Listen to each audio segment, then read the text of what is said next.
Today on Clearing the Clutter Inside and Out, we're talking about wishful thinking. Are you someone who flits and floats from one healer or healing modality to the next? Do you get annoyed when something doesn't change instantly? What are you trying to avoid with wishful thinking? Let's continue our month focusing on hodgepodge.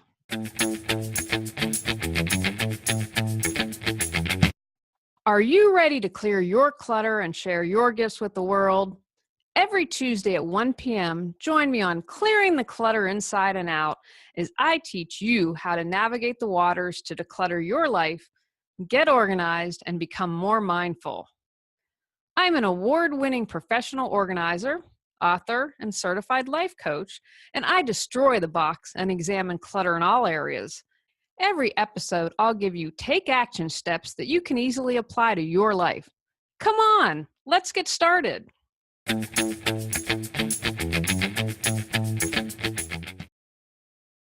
Today's episode is inspired by a few things. First is an email that I received from a listener. The person wrote, I listen to every organizing, clutter, and hoarding podcast or TV show in search of another magic word or phrase. And of course, every book. I am hoping you have another magical word to help me think better. Here was my response in part. I do not have a magical word that I can recommend. It has not been my experience that people find an idea or phrase and then the clutter easily disappears. While it is different for every person, most people need to get to the root of clutter, and that takes some time and self-examination. I wish it were easier, but that hasn't been my experience personally or professionally.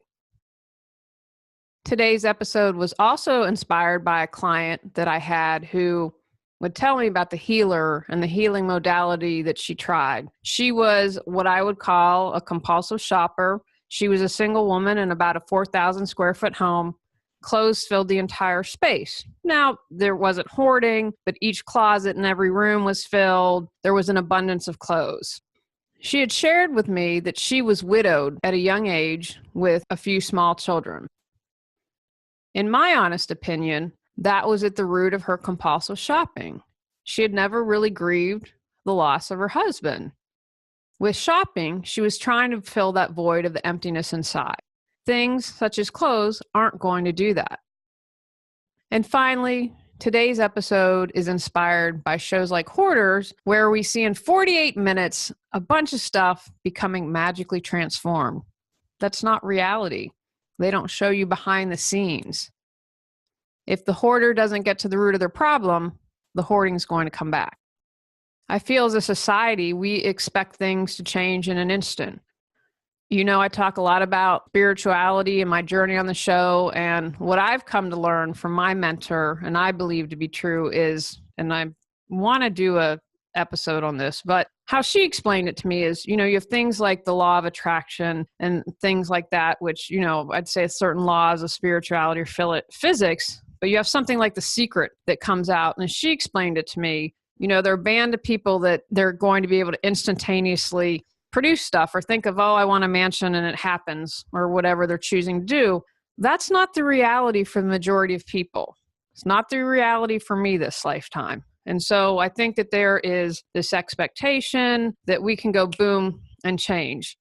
I also like to joke, if you know of Eckhart Tolle, the author who had what I would call a dark night, and 24 hours later, he figured out life, wrote a bunch of books, and is famous. And I kind of chuckle and I'm like, sign me up for that. 24 hours of darkness and then I figure out everything and I'm a best-selling author. I will take it. Honestly, my brain probably would have exploded having all of that stuff just kind of appear to me. That's not my lot in this life, and I'm okay with that. I'd like to make you all aware that probably for most of you, one word or idea or moment's not going to change everything. You're going to have to take action to clear your clutter. Talk about it all the time. I'm probably a broken record if you've been listening from the beginning. Awareness plus action equals change. How do we let go of wishful thinking? How do we get away from thinking one word, event, or encounter is going to instantaneously change everything and all our problems solved. Become aware. Start off really easy. How is your life being affected? How is too much clutter having a negative impact? How is it affecting your life, your relationships, your job? Start there. And once you start to recognize, okay, this is a negative impact, and that can be part of a motivating factor for you to switch that and start to take steps, do a little bit more digging. Identify. What exactly are you afraid of? You know, I have mentioned before, I really believe that whenever we boil down something, it's feeling not good enough, not worthy, and not loved. I'm holding on to t-shirts from my high school relationship because I'm afraid no one's ever going to love me. Figure out what exactly you're afraid of. Sometimes we have this nebulous fear that has just grown and it isn't clear.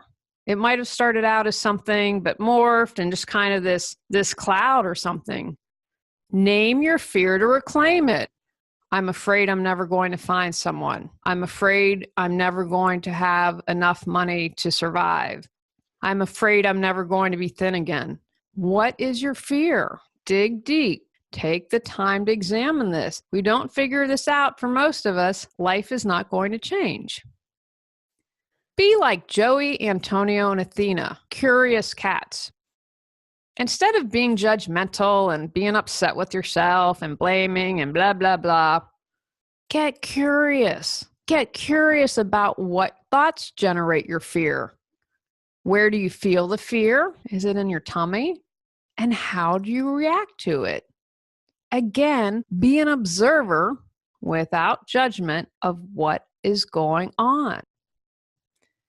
Many times we're so critical, we're so judgmental of ourselves, and that stops us from examining further. Get in that state of curiosity and being the observer. Become present. That is your point of power to change. If you're stuck in the past, you can't change it. You're already mumbling and grumbling, I've always never had a relationship, it's never going to work out. Well, if you're stuck thinking like that, you're right. Be in the present moment to take action. Do the work. A lot of you listening might be like, ugh, I'm with you. There are days, I talk a lot. I see a coach every month. I'm like, I just don't want to do the work. I did a podcast last month in August about the spiritual override and Mean Girls. And through that process, part of me was thinking, well, gosh, can't the mean girls just quit being mean and give me a break so I don't have to deal with this? I know it's not fun. You don't have to do the work 24/7, but start to do it. If you do the work, your life will change. If you don't, it won't change. And that's okay. There is no right or wrong in this. There's no judgment with this. It might take you a year to get started. It might take you 5 days to get started. It doesn't matter. Honor yourself. Feel your feelings. I did in July a 10-minute quick one on this. So important. We have to feel our feelings to release stuff, to let them go. If you have a bunch of anger or sadness, like the client I mentioned earlier who lost her husband, if you don't feel that, then her escape was buying clothes. Instead of feeling her feelings, instead of acknowledging all this pain, I'm going to buy. Honor your feelings. Feel them. I promise you, this is based on experience. This is based on personal experience. And working with clients, you can do it. Going through the fire is not as bad as you think it is. And when you get through it, you'll be like, why didn't I start this earlier? And I shared the most intense feeling of feelings that I did lasted 20 minutes, couldn't cry anymore, couldn't scream anymore. And then it was done. I was free.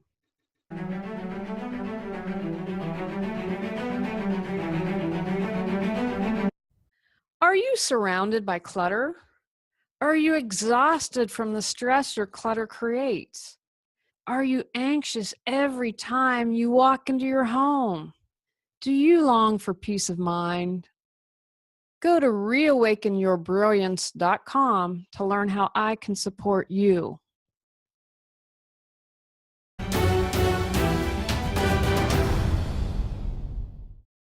Take action.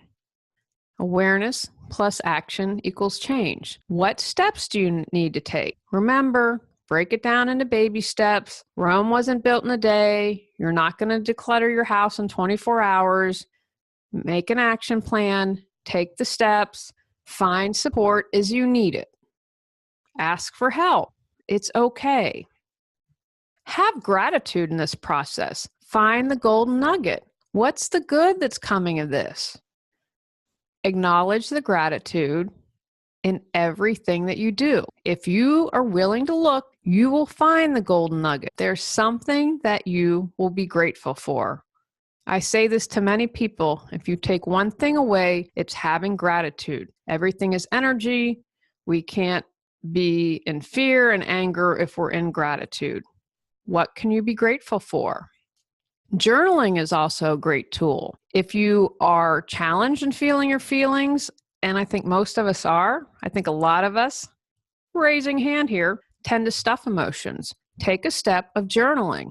How do you feel? That can maybe get you going. And then you can do some body work after that. Scream and shout, whatever it is, but take the step of journaling. Record your process. Be really great a year from now to look back and see, wow, this is how I've changed. This is how I'm different. Get a perspective. We tend to focus too much on the negative, so by looking at all your options, you often realize that you're making a big deal out of nothing. If you're afraid of what may happen when you dig deep, and again, there is no shame in this, there's no judgment. I've worked with people where abuses come up. I was working on a sock drawer and someone had this flashback of being abused. That might come up. If you're afraid of something like that, it can be that, or it can be something little, and I'm putting that in quotes. A hangnail can be trauma for someone, and it doesn't matter if she's like, oh, that's really small. Each of us have different levels of trauma, have different experiences. That hangnail might be a change for someone and the impetus for them to make great changes. So don't judge it. If you're afraid of what may happen when you dig deep or worried that something else isn't going to work, oh, I tried that coach, I tried that healer, your mind may think up obstacles. You oversleep to attend the energy healing class you've always wanted to, for example. If you remove self-doubt and uncertainties from your mind and remain confident, you can lessen wishful thinking. Overcoming perfectionism. I know many people out there, it has to be perfect or they don't want to do it at all. Having the perfect relationship, closet organized just perfectly, and it never gets there because it's almost impossible. We have those high standards, but that's just a defense mechanism. If you're someone who's a perfectionist, begin to acknowledge that and begin to take steps to release that. Let go of the story. We all tell ourselves a story about our fears. I'm afraid I'll be awful starting a new business, I tell myself a story in my head about how I'll fail horribly, people will tisk, or even worse, no one will ever hire me. That didn't happen. I was able to say to my mind, hey, take a seat. I'm doing this. You're just my doubt creeping up. Stand back. What's your story around your fear? Release control. Where we don't have control, we experience fear. But control is an illusion. Give it up, baby, give it up. Na na na na na na na na na. Baby, give it up. Say, for example, you're a professional baker. Guess what? You can still mess up a dessert. Even if you know how to swim, you can drown. Release your control of how you're going to meet someone, how the perfect relationship is going to unfold, how you're going to do your business. You do the work, you show up, but then you let it go. You do everything you can and realize some things are out of your control. You put that website up, you go out and network, but you don't have complete control how someone is going to find you to hire you. Expect happy surprises. And finally, I'd like to suggest finding meaning. I believe we all go through things for a reason, whether we need to learn something, clear some karma, learn to trust, find meaning in what's going on. Okay, I've experienced a lot of mean girl junk. It makes me compassionate. It makes me kind to others.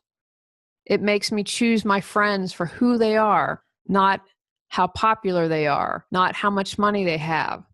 I look at how they treat me. I was fortunate to learn that very early on in life. You can overcome your fear. You can do it. Release that wishful thinking. Do the work. It can be done. We all have wishful thinking. Don't be hard on yourself about this. I once had a therapist say to me, which was kind of the beginning of processing things for me and becoming aware. And she was wonderful. And she joked, she said, "Do you think Prince Charming is just going to magically find you sitting in your bedroom and come up to your apartment and knock on your door?" Kind of part of me want to say, well, yeah, that would be kind of nice because I tend to be a homebody. We all have wishful thinking. What's important to recognize is, where is it creating clutter? Where is it preventing you from moving forward in your life?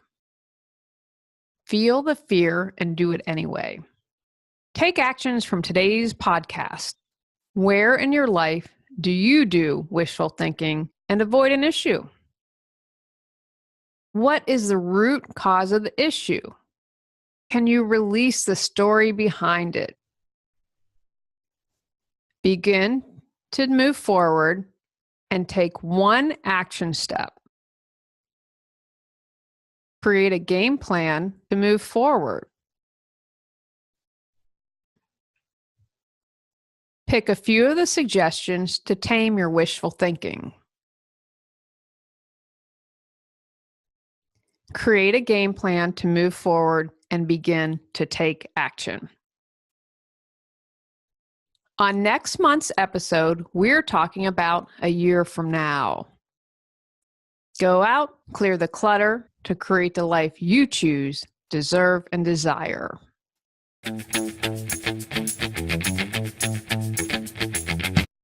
Are you ready to clear your clutter and share your gifts with the world? Every Tuesday at 1 p.m., join me on Clearing the Clutter Inside and Out as I teach you how to navigate the waters to declutter your life, get organized, and become more mindful. I'm an award-winning professional organizer, author, and certified life coach, and I destroy the box and examine clutter in all areas. Every episode, I'll give you take action steps that you can easily apply to your life. Come on, let's get started.